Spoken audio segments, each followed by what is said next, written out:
Forgot the Shubert chokecherry planted, already makes a nice screen.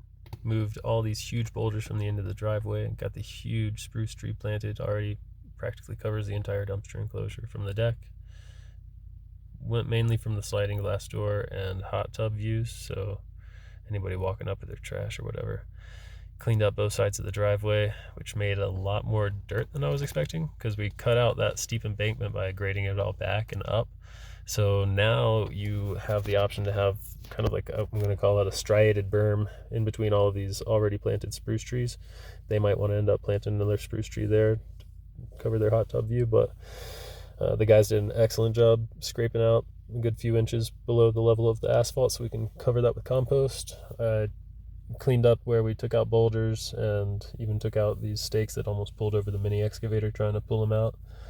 Here's the view from the front entryway, and you see how the striated berm, we've got a little bit more dirt to add between the spruce tree and that first pine tree behind the dumpster enclosure. And bring compost tomorrow. I think that's going to give us height. That's going to just nestle you in right as you drive up and past that first spruce tree.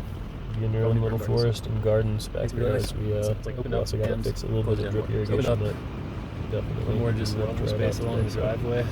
And at the most of that grass right there in front of the spruce tree is going to go up and behind.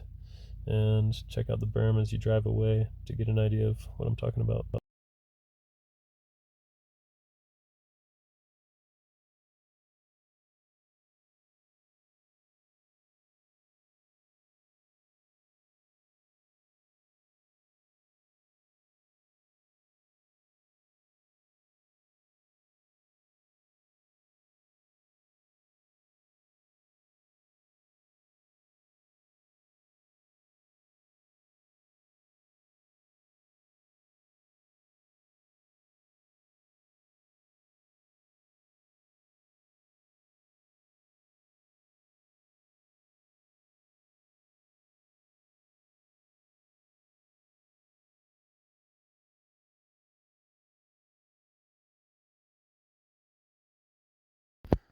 Well, we went a little bit overboard as usual, but I think it's looking really nice, and there's just a tiny little bit left that we could do to make it look perfect, and that would be the cobble along the right side of the driveway. But we've got a lot of future color going in there with catmints, purple spikes of catmints along the border of the driveway and the edge of the garden, some irises and delphinium, some purple coral bells that are going to give us some nice color glowing in the afternoon sunlight into the lower living room. Bluegrass seed is actually going to grow now that we've got irrigation, full coverage, both sides, and good dirt growing underneath. I think all the boulders lined up really nicely underneath those spruce trees and along the edge of the driveway. We opened it up a little bit, so there's room for maybe a little bit of extra parking now. And check out this backside of the dumpster, how the earthen berm gives us some like physical geographical barrier that nestles you in down there. And with anything planted up there, it's going to block headlights into those lower glass doors.